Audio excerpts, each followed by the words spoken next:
ኮሜዲያን አሌክስ እባክህ ወደ መድረኩ ከይሳቃል ነው የመጣው ኮሜዲያን አሌክስ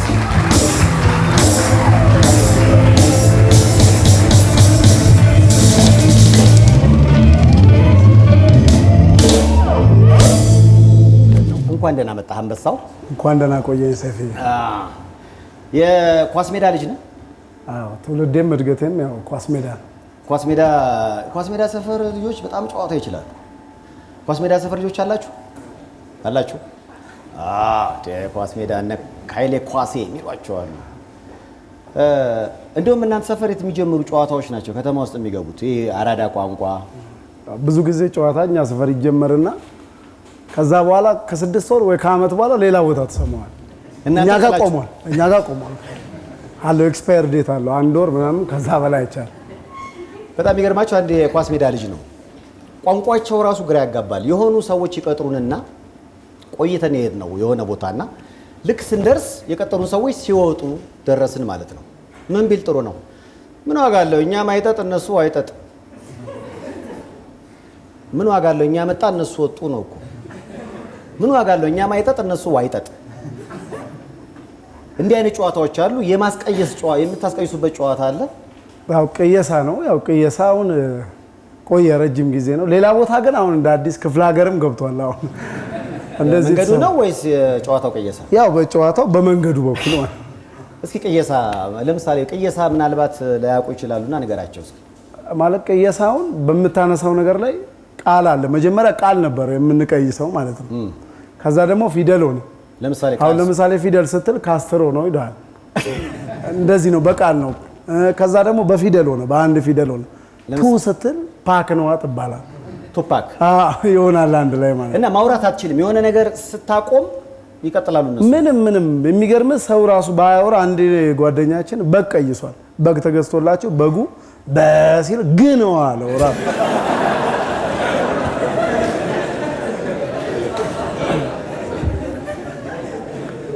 እየተገረፈ ሁሉ ያስቀይሳል አልጻልጅ አዎ አንድ እኛ ሰፈር ጻልጅ በጣም ሱስ ሆኖበት ነው ማስቀየስ እና ራቁቱን አባቱ እየቀጣው በቀበቶ ሲገርፈው ጧ ይላል ፈነዋ ይላል እየተገረ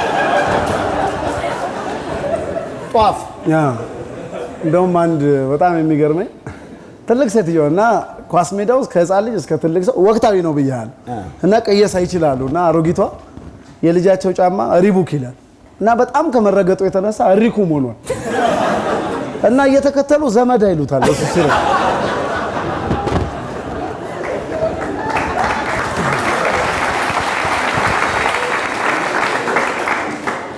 እዚህ ሰፈር ተወልደህ ነው አንተ ካንተስ ምን ደህና ነገር ይጣበቃል አቃጥለህ ልደፋለህ ብዙ ጊዜ ሰዎች ድምጾችን ታስመስላለህ አዎ እስኪ አሁን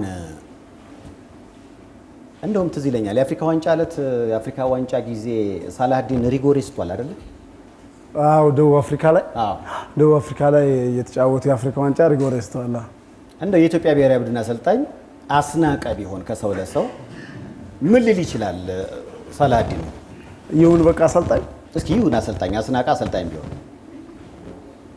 ያው አሰልጣኝ ከሆነ አስናቀ ምን እንደሚል ይታወቃል እንደው አይ ሳላህዲን እንደው ለፋረ ባክ ሪጎሬ ስቼ በሰላም አዲስ አበባ ገባለሁ ካልክ ዘሮት ነው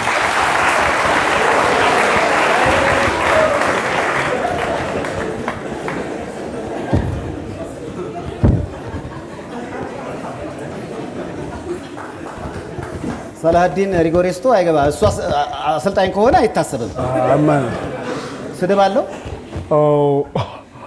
ሪጎሬስ ስቼ አዲስ አበባ ገባለሁ ካለ የጅባገጭ አስናቀ እዛው ደቡብ አፍሪካ ላይ ቀበቶ ቢያዞር ይሻለዋል የኢትዮጵያ ብሔራዊ ቡድን አሰልጣኝ ንዋይ ደበበ ቢሆንና ሳላህዲን ጎሉን ቢስት ንዋይ ደግሞ ያው ልክ ሳላህዲን ሲል ብዙ ጊዜ ንዋይ የዋህ ነው የሚባለው በጣም አዛኝ ነው ወየኔ እናት ሰልዬ ከብዳለ በሰው ሀገር እኔ ራሴ እኮ ቨርጂኒያ ላይ የኔን ዘፈን እኮ ልክ እንዳሪ ብትብዬ እኮ ያረጋኝ ዘፍኛለሁ መሳሳት ብርቅ አይደለም ለሚለው ምንም አይገርምም። ባለፈው የአፍሪካ ዋንጫ ማጣሪያ ሱዳን ላይ ነበርና ከሱዳን የሚዘግበው መሰለ ነበር። ያኔ ደግሞ እዛ ሱዳን ላይ በጣም ኃይለኛ ብጥብጥ ሁሉ እንደተነሳ አስታውሳለሁና ሲዘግብ አለ የተባለው ብዙ ነገር ነበረ። ደርሷል አንተ ጋር? አዎ ብዙ ነገር ተብሏል። እንበለው ካልክ ነው እንጂ በእኔ መሴ ራሱ ነው እኔ አይደለሁም መሰለኝ። እዛ ሲዘግብ ያው ትንሽ ብቻውን ሄደው ረብሻም ተነስቶ ነው ትዝ ካላችሁ የአፍሪካ ዋንጫ ማጣሪያ እና እንዴት እንደዘገበው እስቲ እንደዚህ ነበር የዘገበው የተጨመረው ተጨምሮ ማለት ነው። አይ ቲንክ አሁን የምንገኘው 30,000 ህዝብ በሚይዘው በሱዳን ኡንዱርማ ከተማ ነው። አሁን ጨዋታው ከተጀመረ ደቂቃዎች ተቆጥረዋል። ኢንስትራክተር ዛክ ካስዬ እኔም መሰለ መንግስቱ እግር ኳስን በሬዲዮ ተመልከቱ። ጨዋታው ተጀምሯል። ዛክዬ ጨዋታው ተጀምሯል። ደጉ ደበበ፣ ደጉ ተጠለፈ። ደጉ አርባ ምንጭ ተወልዶ አርባ ምንጭ አደገ። 1 ሜትር ከ78 ሳንቲሜትር ቁመት ሲኖረው በጣም የሚገርመው ደጉ ተነሳ። አስራት መገርሳ የኔ አንበሳ ተብሎ ነው ሬሌ እውነት የገባው። ጨዋታው ተቋረጠ። ካሜራዊው አልቢተር ቢጫ ካርዳቸውን መዘዙ። ለማን እንደሆነ ዛክዬ ሱዳኖች ድንጋይ እየወረወሩ ነው። ኢንስትራክተር ድንጋይን ኮብልስቶን ነው የጀመረችው ሱዳን ናት እንዴ? አይ ቲንክ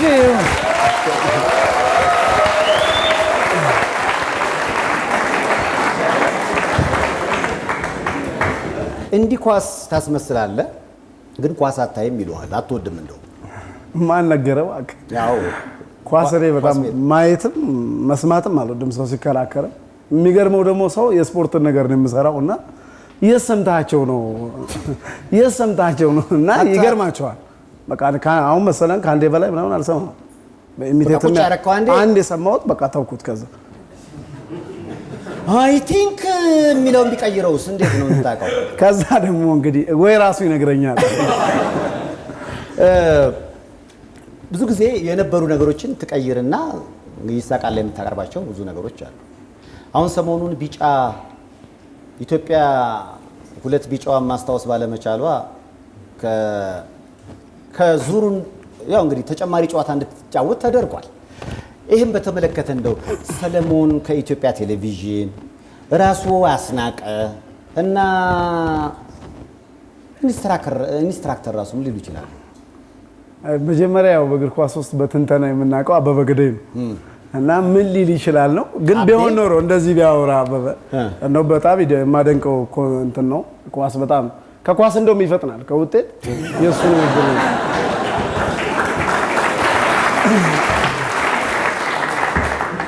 እና ብዙ እንደዚህ አሁን በሁለቱ ቢጫ ላይ አሁን ፌዴሬሽኑ ይቅርታ እየጠየቀ ነው ያለው እና አበበ ግደይ እንደዚህ ቢል እንግዲህ አሁን ሰይፍዬ የሚነሱ ነገሮች አሉ። የእግር ኳስ ማህበረሰቡ ምን ይላል፣ ፌዴሬሽኑ ምን ይላል? እነዚህ ነገሮች ሲነሱ ፌዴሬሽኑ ማህበረሰቡን ይቅርታ መጠየቅ አያስፈልገውም። አዲስ አበባ ላይ ኢትዮጵያ ከደቡብ አፍሪካ ስትጫወት ስንጨፍር ጠጥተናል፣ ተዝናንተናል። ከይቅርታው ጎን ለጎን ለዚህም ወጪ መሸፈን መቻል አለ።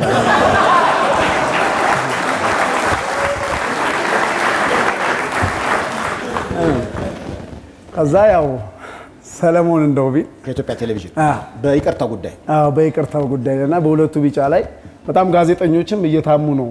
እነሱም ማስታወስ ነበረባቸው እየተባለ ነው ያለው። ኧረ በስመ አብ እንዴት 2 ቢጫ እንዴት! ኧረ በስመ አብ ምን ነው እናታችሁ እነው እያያ የት ሄዱ? ይሄ 2 ቢጫ ከሄሊኮፕተር ላይ ታይም እንዴ? ኧረ በዛውስ እሱ ቢሆን እርግጠኛ ነኝ ሰለሞን ቢሆን አያጣውም ነበር። 2 ቢጫ እኛ እኮ አይተነዋል። በቃ እኛ ዘግበን አይተነዋል እኮ በሜዳ ቴኒስ ዲስኳሊፋይ ስንት ዓመት እንዘግባለን።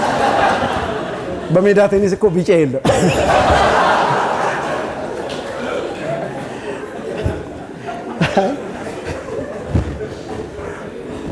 አስናቀ በ2 ቢጫ ውስጥ ምንም ነገር የለበትም። አስተዋጽኦ ቅድሚያ ፌዴሬሽኑ ነው እንደው ዝርግ ነው እባክህ እንደው እኔማ ብሆን ምድረ ፌዴሬሽን ቆዳውን ገፍፌ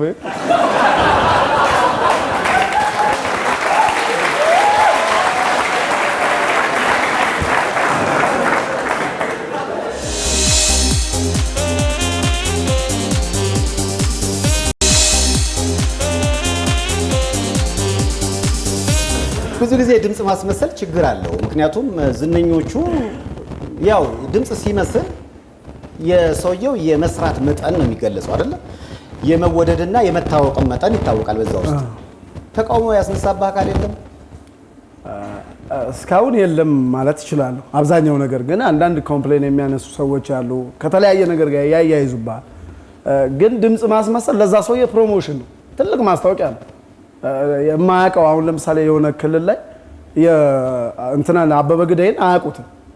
ሸገር ላይ ነው የሚሰራው እና አበበ ግደይ ከዛ በኋላ ነው የግድ አበበ ግደይን ለማወቅ አዲስ አበባ መምጣት አለባቸው ማለት ነው። እንደዚህ ነገሮች ስላሉ እኔ እዛ ጋር እያስተዋወቅኩልን። ግን አንዳንድ የማይቀበሉት ሰዎች አሉ፣ የማይመቻቸው ሰዎች አሉ። ባታረጋቸው ደስ ይላቸው። አስተዳደግ እንዴት ነው እስኪ? ትንሽ የኛ አካባቢ ከሌላው አካባቢ ይለያል በአስተዳደግም። ያው በኢኮኖሚም ትንሽ ዝቅ ያለ ነው። አብዛኛው በፈረቃ ነው የለበሰው እና አልገባኝም። ፈረቃ የጠዋት ስትማር ሱሪውን ታርጋው ትሄዳለች፣ ስትመለስ ደግሞ አንተ አድርጋው ትሄዳለህ። እንደዚህ ነበር እና እየተያያችሁ ነው ያደጋችሁት? ፌስ ቱ ፌስ። ስካይፕ የመጣው እንደውም የዛን ጊዜ ነው ይባላል። እሺ ልደት ሲከበር 8 ዓመት ከሆነ 8 ለስላሳ 8 ሻማ ያስፈልጋል። ከዛ ውስጥ አንዱ ለስላሳ የምትጠጣው 7ቱ ኪራይ ነው። ባለሱቅ ይመለስልሃል ይባላል። አንተ በቶርታ ተከብሮ ነው። 8ቱ ለፎቶ ነው ማለት ነው? ለፎቶ ነው 8 ለመሆነ። ከዛ አንዱ በምን ይበሳ ይከፈት አይታወቅም። እስከ ማታ አንዷን ትጠጣለህ። ምሪንዳ ብርቅ ነው፣ ለስላሳ እንትን ነው። ቆይ ይሄ በ18 ስንት ዓመተ ምህረት? በ17ኛው እና አስተዳደገ ይሄ ነው።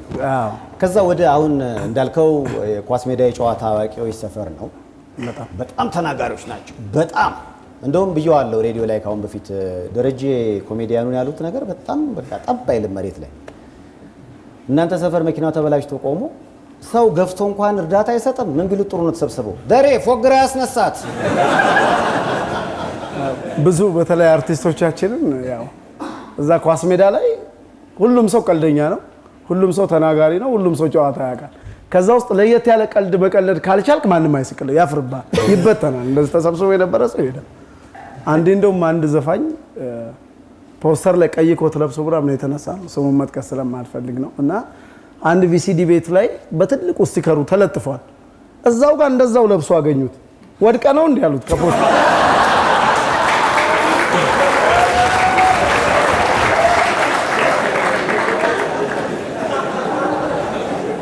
ወድቀ ነው። አይ እኔም ከዚህ ላይ ወድቄ ነው ያየሁት ነበር። ራሱ ኮቱ ነው። ለቅሶ ላይ ሁሉ ሳይቀር ለቅሶ ላይ ሁሉ አሁን ሰው ሲያለቅስ ራሱ የነሱ ሰፈር ሰው ዝም አይልም። አሁን ለምሳሌ አልሰማውም እኮ ምናምን አሁን ሌላ ቦታ አልሰማውም በቃ መስማቱን እያወቅን እንኳን ዝም እንላለን። እናንተ ሰፈር ግን ዝም አይባልም። በለቅሶ መሀል ራሱ ቀላል። አዎ ማልቀስ ራሱ ይከብዳል። ሰው ሞቶብህ ከልብ ማህዘን ይከብዳል። ለምሳሌ እንደውም አንዴ ልጁ ወደ 50 60 እድሜው ይጠጋል። ትልቅ ልጅ ነው፣ ግን በትዳር አልወጣም። ቤት እዛው ነው እንዳንተ ማለት ነው። እና እዛው እየኖረ አጋጣሚ እናትየው ድንገት ይሞታሉ። ምን ብሎ ቢያለቅስ ጥሩ ነው? እማዬን ለማንጥለሽ እማዬን ለማንጥለሽ ሲል አንዱ ይሰማውና አቡሽዬን ያሳድጋል።